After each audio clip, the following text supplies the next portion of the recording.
एक ET now स्वदेश exclusive खबर की ओर नजर डालते हैं। अब बजट में टूरिज्म पर फोकस बढ़ सकता है। सरकार नई टूरिज्म पॉलिसी लाने जा रही है। पूरी डिटेल्स के साथ अब मेरे सहयोगी समीर दीक्षित जुड़ चुके हैं। समीर, बताएं क्या डिटेल्स है आपके पास और पॉलिसी में क्या निकल कर आ सकता है? सरकार का टूरिज्म सेक्टर पर विशेष फोकस है। इसके जरिए सरकार की मंशा यह है कि ये डोमेस्टिक स्टेक होल्डर विशेषकर हॉस्पिटैलिटी सेक्टर को बढ़ावा देगी। जो फॉरेन मनी है उसका इनफ्लो बढ़ेगा और साथ ही साथ रोजगार के मोर्चे पर भी सरकार को बड़े पैमाने पर सफलता हासिल होगी। और इसी को लेकर के सरकार, या यूं कहे कि टूरिज्म मंत्रालय बहुत जल्द अपनी नई टूरिज्म नीति को लेकर के सामने आने वाला है। और ये जो नई नीति होगी ये कई नए इनिशिएटिव्स पर आधारित होगी। मसलन टेंट सिटी पर विशेषकर फोकस रहेगा। टेंट सिटी ऐसा क्योंकि इसके पहले भी कई जगहों पर टेंट सिटी को स्थापित करके सरकार ने उसकी सफलता देखी है। अगर हाल की बात करें तो प्रयागराज में आगामी महाकुंभ से पहले जो टेंट सिटी बनाई गई है वो काफी प्रोत्साहित उसको किया जा रहा है। प्राइवेट प्लेयर्स उसको काफी अच्छा मान रहे हैं और उसको एक टूरिस्ट डेस्टिनेशन के तौर पर डेवलप करना चाहते हैं। और ऐसे ही टेंट सिटी अन्य टूरिस्ट स्पॉट पर डेवलप करने की मंशा सरकार की है और प्राइवेट प्लेयर इसमें साथ देने को भी तैयार हैं। रण ऑफ कच्छ जो एक फेस्टिवल है गुजरात में, उसको एक बड़े उदाहरण के तौर पे प्रोजेक्ट किया जा रहा है कि कैसे वो पूरा फेस्टिवल इको फ्रेंडली टूरिज्म को बढ़ावा देता है। तो उसकी जो बड़ी बातें हैं उसको भी टूरिज्म पॉलिसी में शामिल किया जाएगा। प्रधानमंत्री कार्यालय की तरफ से सीधे तौर पर निर्देश ये है कि टूरिज्म को बढ़ावा देना है, लेकिन ये दो पिलर्स पर आधारित होने चाहिए। पहला है कि इको फ्रेंडली टूरिज्म हो और साथ ही साथ सस्टेनेबिलिटी का भी पूरी तरीके से ध्यान रखा जाए और उसका भी आप पूरा रिफ्लेक्शन टूरिज्म पॉलिसी में देखेंगे। इसके साथ ही साथ जो लाइट एंड साउंड शो को अहम टूरिस्ट स्पॉट पे दिखाना, ताकि भारत का जो गौरवशाली इतिहास है वो टूरिस्ट को बताया जा सके। जो वाइल्ड लाइफ या नेचुरल पार्क है वहां पर जो टूरिज्म को प्रमोट करना है, इको फ्रेंडली टूरिज्म, वो भी इस नई नीति का एक अहम हिस्सा होगी।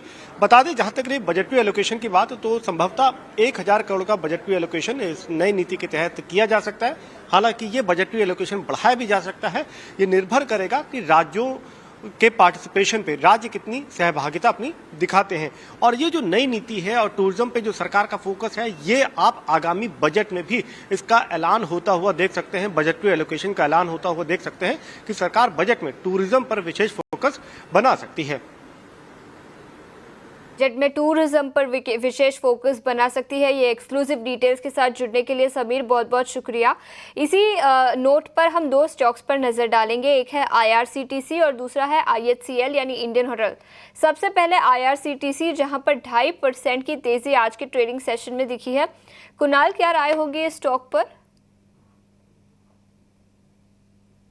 वेल, ओवरऑल मोमेंटम की बात करें तो काफी अच्छी मोमेंटम IRCTC में अभी लग रही है। आप देखें तो स्टॉक लगातार एक अच्छे खासे लेवल पे है। आज के दिन में कहीं ना कहीं स्टॉक का 50 MA के ऊपर जो है उसका ट्रेडिंग स्टार्ट किया है। उतना ही नहीं, पिछले लगातार कई दिनों से जो रेंज बाउंड मोमेंटम में था वो रेंज का भी ब्रेकआउट आज कहीं ना कहीं स्टॉक दे रहा है। तो एक अच्छी खासी रैली यहाँ से एक्सपेक्ट कर सकते हैं। खरीदारी करके चलने की सलाह रहेगी। यहाँ पे 828 के एसएल के साथ स्टॉक अभी 855 के अराउंड है। आप खरीदारी करके चले। 828 के एसएल के साथ टारगेट की बात कर लेते हैं। 876 पहला टारगेट है और जैसे ही 876 ब्रेक होगा वन वे रैली में 910 तक के भी लेवल ये स्टॉक हमें दिखा सकता है। तो IRCTC यहाँ से खरीदारी करके चलने की सलाह है। खरीदारी करने की चला 910 तक के लेवल्स स्टॉक पर दिखाई दे सकते हैं, ये नजरिया। लेकिन शाहीना, आपका नजरिया हॉस्पिटैलिटी सेक्टर पर लेना चाहूंगी। IHCL जैसे कुछ स्टॉक्स की बात करें, इनफैक्ट पूरे सेक्टर की बात करें तो कोविड के बाद रिवेंज ट्रैवल दिखा था, जिसके चलते पूरे हॉस्पिटैलिटी सेक्टर में अच्छा बूम दिखा था। लेकिन अगले 5 साल के लिए आपके क्या नजरिया रहेगा और कोई स्टॉक जो आप इस सेक्टर से रिकमेंड करना चाहेंगे? देखिए, Indian hotels of course leader है और लेकिन अभी थोड़ा करेक्शन हम देख रहे हैं बिकॉज वैल्यूएशंस थोड़ा महंगे हैं। बट अगर आप लॉन्ग टर्म देखें तो वो अपने जो रेवेन्यूज है और प्रॉफिट्स है वो होटल मैनेजमेंट से बढ़ाएंगे।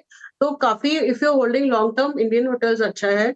मैं ITC को भी, अगर आप डिप्स पे ले तो वहां पर अभी जो स्प्लिट होगा 1 hotel share for every 10 shares held, तो वहां पर भी अगर आप लॉन्गर टर्म, तो आपको FMCG भी मिलता है और होटल्स भी in the medium to longer term आपको होल्डिंग मिलेगा। तो ये दो large cap hotel stocks will of course be the best in the overall hotel space.